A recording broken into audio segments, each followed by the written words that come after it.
बिस्मिल्लाहिर्रहमानिर्रहीम। Class 12 subject economics. आज का टॉपिक जो है that is AP average product. AP जो है average product is output per unit of the variable factor. Variable factor से जो पर यूनिट आउटपुट हमें निकलता है उसी को एपी या एवरेज प्रोडक्ट कहा जाता है। It is estimated as under, इस तरह से इसको एस्टिमेट किया जाता है। AP means average product is equal to TP total product divide by L. तो TP total product output, L means units of the variable factor. I will repeat it. It is AP average product is equal to TP divided by L. TP indicates total product output and L indicates units of the variable factor. अब एक example हम लेतेंगे। Example से थोड़ा clear हो जाएगा। If total product TP is equal to 40 when 5 units of labour L are used. Total product जो है that is 40 units जब हम लेबर का इस्तेमाल करते हैं 5 units of labour. Now AP is equal to TP divide by L, जो अभी हम ऊपर फॉर्मूला बता रहे थे। It means TP is equal to 40 divide by 5, that is equal to 8 units of output. 8 units of output. तो ये AP कैसे हम निकालते हैं? It is TP divide by L. TP is 40 and L means labor, it is 5 divided by 40 is equal to 8 units of output. AP means average product, refers to physical output per unit of the variable factor used in the process of production. Illustration या estimation of AP, MP and TP. एक table के जरिए हम समझने की कोशिश करेंगे estimate कैसे किया जाता है एपी का, एमपी का और टीपी का। Following table illustrates the estimation of AP, MP and TP. नीचे जो टेबल दिया हुआ है इसमें से हम एस्टिमेट कर सकते हैं AP, MP and TP using hypothetical figures. The table is based on the assumption that labor is the variable factor.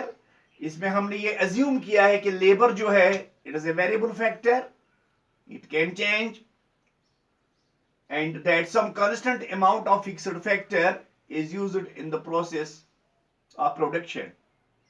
इसमें एक amount है that is known as fixed factor, वो कांस्टेंट रहेगा। फिक्स्ड फैक्टर कांस्टेंट रहेगा और variable factor उसमें change आ जाता। तो टेबल की तरफ थोड़ा तवज्जो हम देंगे। पहला कॉलम है L means units of labour. दूसरा कॉलम है टीपी टोटल प्रोडक्ट। तीसरा कॉलम है एपी एवरेज प्रोडक्ट। चौथा कॉलम है MP marginal product.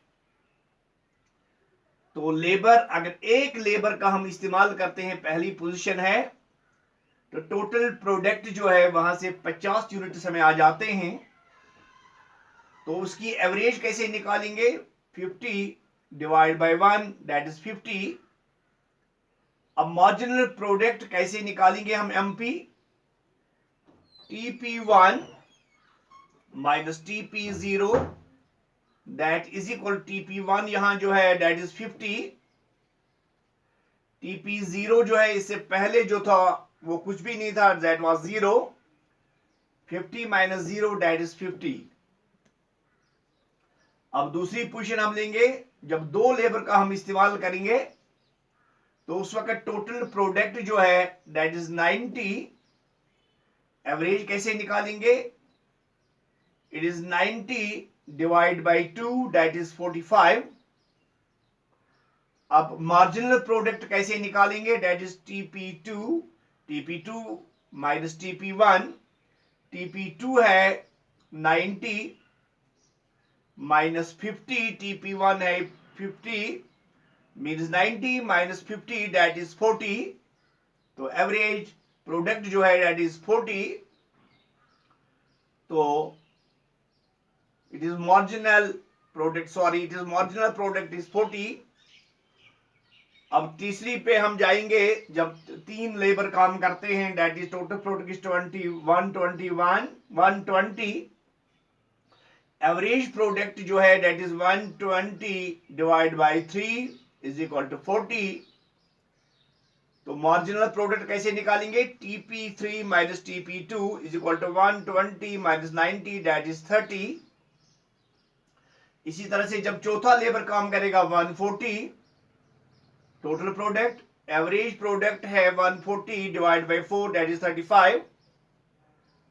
Marginal product is TP4 minus TP3 is equal to 140 minus 120 is equal to 20। जब पांचवा labour इस्तेमाल होगा that is total product is 150। Average product कैसे निकलेगा? 150 minus divide by 5 that is 30। यहां TP5 minus TP4, TP5 150, TP4 है 140, that is 150 minus 140 that is 10। जब 60 unit इस्तेमाल हुआ तो total product is 150 divide by 6 that is 25। तो मार्जिनल प्रोडक्ट कैसे निकालेंगे? That is TP6 minus TP5 that is 150 minus 150 is equal to 0।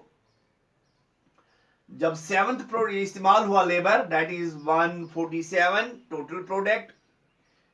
Average product है 147 divide by 7 that is 21। तो हम मार्जिनल प्रोडक्ट निकालेंगे TP7 minus TP6 is equal to 147 minus 150 is equal to minus 3। When 6 units of labour और variable factor, जब यहां 6 units का इस्तेमाल करते हैं जिसको हम वेरिएबल फैक्टर कहते हैं लेबर का और इम्प्लाइड, तो क्या होता है? TP बराबर है AP multiply by L। AP is 25 multiply by 6, this is unit 6, it is 150. Also TP is equal to sigma MP is 50 40 plus 30 plus 20 plus 10 plus 0 that is 150। ये TP कैसे निकालते हैं हम? अब AP देखेंगे, AP कैसे निकालेंगे? AP TP divide by L is equal to 150 divided by 6 that is 25। अब MP of 6 यूनिट कैसे निकालेंगे? that is TPN minus TPN minus 1, TP6 minus TP5 that is 150 minus 150 that is 0। Likewise when seventh unit of labor or employed, TP is equal to AP multiplied by L is equal to 21 multiplied by 7 that is 147। Also TP is equal to sigma MP that is 50 40 30 20 10 0 minus 3 that is 147। AP is equal to TP divided by L is equal to 147 divided by 7 is equal to 21।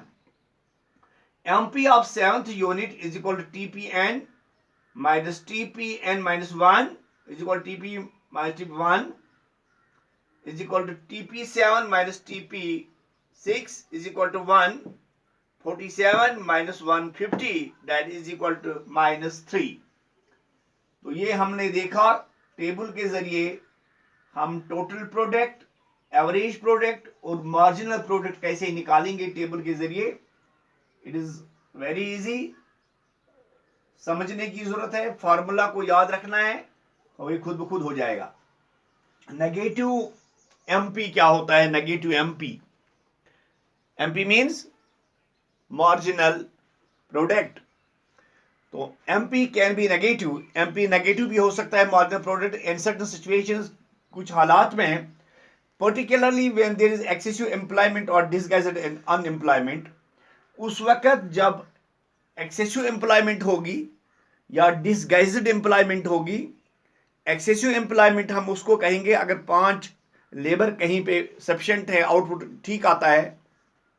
अगर छठा लगाते हैं labour तो output पे कोई इजाफा नहीं होता, उसी को कहते हैं डिसगाइज्ड या ओवर एम्प्लॉयमेंट। तो as in some public sector undertakings in India, कुछ पब्लिक सेक्टर अंडरटेकिंग्स हिंदुस्तान में जहां एक्सेसिव एम्प्लॉयमेंट है, employment of workers more than required, जितनी जरूरत है मजदूरों की उससे ज्यादा मजदूर वहां काम करते हैं। तो उससे क्या होता है? It reduces overall efficiency of the workers. ये वर्कर जो है उनकी एफिशिएंसी जो है ये रिड्यूस हो जाती है, बिकॉज ऑफ विच एमपी में बी नेगेटिव, उस वजह से एमपी जो है वो नेगेटिव हो जाता है।